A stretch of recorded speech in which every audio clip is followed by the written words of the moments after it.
Évangile du temps de la fin avec Pasteur André Bouéchi.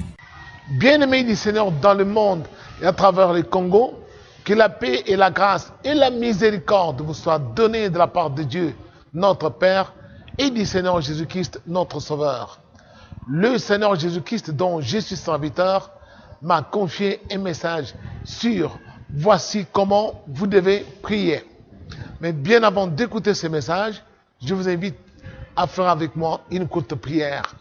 L'Éternel, notre Dieu, nous venons en ta présence pour écouter ce message sur la façon de prier, pour que nous apprenions par cet enseignement comment devons-nous prier pour que nos prières soient exaucées et que nous obtenions de réponses fiables et que ton nom soit glorifié au nom de Jésus. Amen. Ce message se trouve dans l'évangile selon Matthieu, au chapitre 6 du verset 7 au verset 13. En priant, ne multipliez pas de vaines paroles comme les païens qui s'imaginent qu'à force de paroles, ils seront exaucés. Ne leur ressemblez pas, car votre Père sait de quoi vous avez besoin avant que vous le demandiez. Voici donc comment vous devez prier. Notre Père qui es aux cieux, que ton nom soit sanctifié, que ton règne vienne, que ta volonté soit faite sur la terre comme au ciel. Donne-nous aujourd'hui notre pain quotidien. Pardonne-nous nos offenses, comme nous aussi nous pardonnons à ceux qui nous ont offensés. Ne nous induis pas en tentation, mais délivre-nous du malin, car c'est à toi qu'appartiennent dans tous les siècles le règne, la puissance et la gloire. Amen. Bien-aimés du Seigneur, comme nous venons de lire, la prière de notre Père, une prière qui est connue dans le monde entier, qui a traversé les âges et que beaucoup de personnes maîtrisent par cœur. Mais est-ce que beaucoup connaissent-ils le sens profond des paroles que le Seigneur a insérées au travers de cette prière? Car cette prière, nous devons savoir que c'est une prière culte. En son sein, il y a tous les enseignements de Jésus-Christ, il y a l'entièreté de l'évangile de Jésus-Christ par lequel le Seigneur va juger le monde entier. Alors, en rappelant le fait, nous devons savoir qu'un jour, un des disciples de Jésus-Christ, s'adressant à lui, lui dit « Seigneur, enseigne-nous à savoir comment prier comme Jean le Baptiste a enseigné à ses disciples. » C'est alors que le Seigneur leur dit « Quand vous priez, ne multipliez pas de vaines paroles comme les païens qui s'imaginent qu'à force de vaines paroles, ils seront exaucés. Ne leur ressemblez pas. Mais voici comment vous devez prier. » Mais les vaines paroles dont parlait Jésus, comment sont-elles? Nous savons tous que la plupart des gens de nos jours inventent même des langues, disent même n'importe quoi, et ils oublient que Dieu est le Créateur et qu'il est notre Créateur à nous tous. En tant que tel, il est notre Père céleste. Et qu'il mérite non seulement l'adoration, mais le respect et l'obéissance. Et la plupart des gens, quand ils se mettent devant lui, ils multiplient des paroles vaines. Il y en a qui inventent même des langues qui ne sont même pas capables de comprendre eux-mêmes.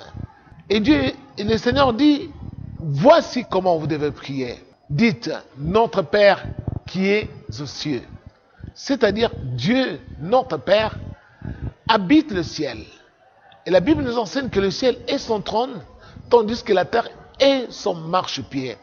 Dieu étant le Père de nous tous, nous devons savoir que le Seigneur lui-même, lorsqu'il invoquait son Père, il redressait son visage vers le ciel.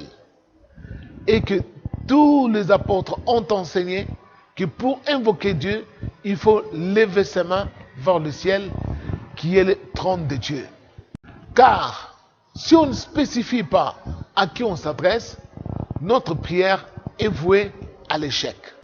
Pourquoi? Parce qu'il y en a qui invoquent d'autres divinités, qui invoquent des hommes qui sont déjà morts, ou qui invoquent même leurs ancêtres, parce qu'il n'y a qu'un seul à qui nous devons adresser nos prières, c'est notre Père qui est au ciel. Et Jésus dit que ton nom soit sanctifié. Comment devons-nous sanctifier le nom de Dieu et comment le nom de Dieu est-il sanctifié? Le nom de Dieu est sanctifié par ceux qui l'invoquent. Comment?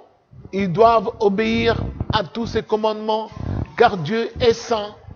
Si nous voulons que Dieu soit notre Dieu et qu'il puisse se manifester, nous devons nous aussi nous sanctifier. Et comment devenons-nous sanctifiés? C'est quand nous obéissons à ses commandements. Et Jésus dit que ton règne vienne. Le règne de Dieu doit venir où? Le règne de Dieu doit venir sur la terre parmi les hommes. Et il doit venir comment? Le règne de Dieu doit venir dans nos cœurs. Nous devons être les premiers, nous qui invoquons le nom de Dieu, à accepter que Dieu vienne régner dans nos vies. Et le règne de Dieu, c'est le règne de justice, c'est le règne d'amour et c'est le règne de paix. Nous devons accepter de marcher dans la justice de Dieu et de pratiquer l'amour dans nos cœurs pour avoir la paix de Dieu. Mais si nous marchons dans l'injustice, notre prière sera vouée à l'échec. Et en plus de cela, Jésus dit que ta volonté soit faite sur la terre comme au ciel. La volonté de Dieu sur la terre doit être faite. Comment? Elle doit être faite parmi nous qui invoquons le nom de Dieu. Nous devons accepter ce que Dieu nous commande. Nous devons accepter ce que Dieu nous transmet comme sa volonté, de faire ce que Dieu veut et non pas ce que nous voulons. Or, la plupart des gens qui invoquent le nom de Dieu veulent faire leur propre volonté sur la terre. C'est alors que tout est en train de se désagréger dans notre vie. Pourquoi? Parce que nous cherchons à faire notre volonté et non la volonté de Dieu. Tandis qu'au ciel, tous les êtres que Dieu a mis là-bas au ciel font la volonté de Dieu. Et nous qui voudrons aller au ciel, nous devons savoir que là-bas, tous ceux qui habitent font la volonté de Dieu. Mais si sur la terre nous ne faisons pas la volonté de Dieu, nous n'aurons jamais accès au ciel. Et puis Jésus dit, donne-nous aujourd'hui notre pain quotidien. Eh oui, nous devons savoir qu'à chaque jour suffit sa peine. Il ne faut pas s'inquiéter du lendemain.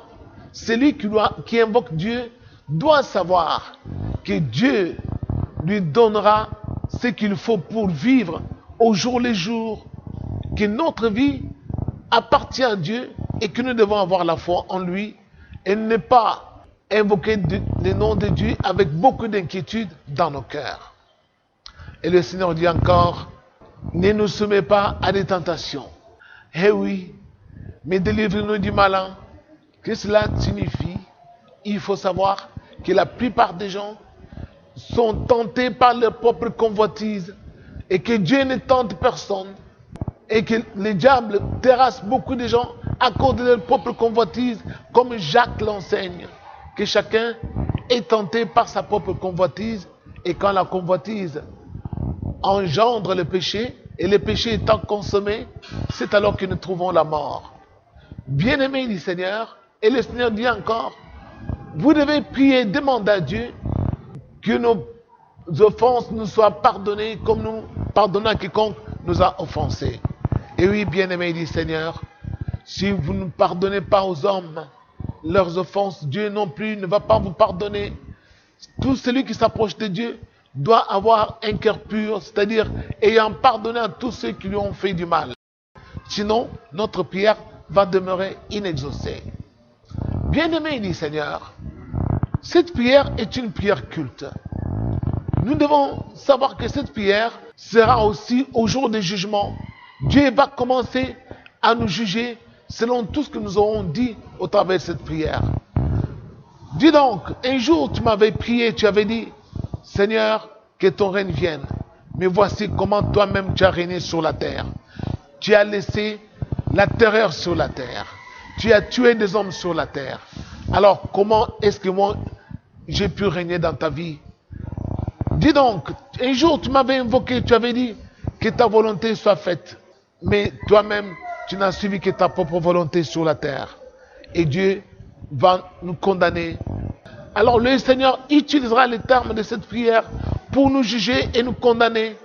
Il est grand temps que chacun puisse s'examiner et savoir que le Seigneur Jésus nous a enseigné en disant, vous devez vous adresser à votre Père qui est au ciel et en mon nom, tout ce que vous lui demanderez à mon nom vous sera donné. Il ne faut pas que quelqu'un vous dise, lorsque vous priez, citez mon nom. Tous ceux qui vous disent de citer leur nom ne viennent pas de la part de Dieu. Ils sont en dehors de ce que Jésus-Christ a enseigné. Et si quelqu'un vient en dehors de ce que Jésus-Christ a enseigné, il ne vient pas de la part de Dieu, il vient de notre adversaire le diable. Car il n'y a qu'un seul chemin que Dieu nous a tracé pour aller auprès de lui, c'est Jésus-Christ. Un seul nom que nous devons invoquer, c'est le nom de Dieu. Et ce Dieu-là répond au nom de Jésus-Christ. Bien-aimé du Seigneur, de nos jours, beaucoup de gens n'enseignent pas à leurs disciples ou à leurs adeptes comment prier. Tout bon serviteur doit savoir qu'il doit enseigner comment prier à tous ses adeptes, à tous ceux qui le suivent. Car Jésus-Christ l'a fait, Jean le Baptiste l'a fait et tous les apôtres l'ont fait. Mais quand vous voyez quelqu'un qui vous dit priez Dieu, ce qu'il vous dit dans sa prière, vous ne comprenez rien. Les mots qu'il utilise, vous ne comprenez rien. Et il parle dans des langues que vous n'êtes pas capable de percevoir. Ni les sons, ni les noms qui sont cités, vous ne avez jamais entendu. Bien-aimés, faites très attention, parce qu'il y a des gens qui s'adressent à des démons, et si vous ne tirez pas attention, vous serez aussi infecté par les démons. Et beaucoup aussi s'adressent à des morts. Or, Dieu, il est vivant. Dieu n'est pas le Dieu des morts, il est le Dieu des vivants, et lui-même est vivant. Lorsqu'on invoque son nom, le Seigneur est vivant, il est capable de se manifester à notre égard, quel que soit l'homme qui l'invoque, mais à condition que nous fassions sa volonté.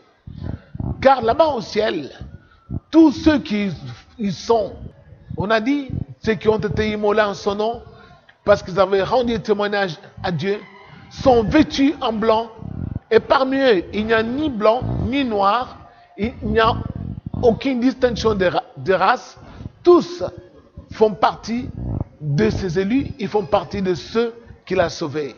Il est grand temps que beaucoup de gens connaissent que par la prière, l'homme a la possibilité de s'approcher à Dieu et que Dieu est capable de répondre à l'homme.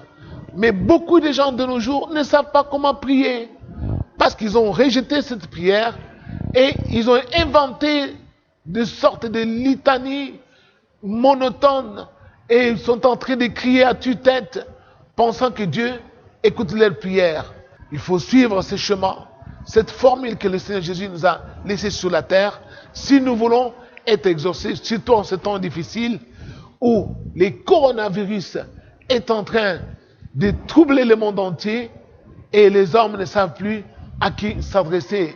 Mais Dieu dit, il est vivant, nous devons savoir comment nous adresser à lui et en invoquant lui seul, le Seigneur, à qui appartiennent le règne, la puissance, la force pour des siècles et des siècles. Parce que lui seul est immortel, lui seul a la vie éternelle. Et si aussi nous allons auprès de lui dans un autre nom, autre que le nom de Jésus-Christ qui a été donné sous le ciel, Dieu non plus ne va pas nous exaucer. Bien-aimés du Seigneur, Il y a de quoi s'étonner de l'incrédulité des habitants du monde. Dieu guérit les gens du coronavirus, mais ces mêmes hommes, au lieu de rendre gloire à Dieu qui les a guéris de cette maladie, et plutôt remercier tout simplement les médecins, les corps médicaux, ils ne rendent pas gloire à Dieu. Pourquoi? Parce qu'il y a un refus systématique actuellement dans le monde de reconnaître que l'homme est une créature de Dieu et que sans invoquer Dieu, on ne trouvera pas une réelle solution à cette pandémie. Il est grand temps que les hommes connaissent que l'homme est une créature de Dieu et n'est pas la créature des hommes. Et que toute solution fiable et définitive viendra de Dieu, qui est le maître des temps et des circonstances. Voici ce matin ce que vous devez faire. Réalisez la prière de notre Père et comprenez chaque terme que Dieu a mis là-dedans pour qu'au jour du jugement, cette prière ne soit pas là pour nous condamner. Que Dieu vous bénisse et à la fois prochaine.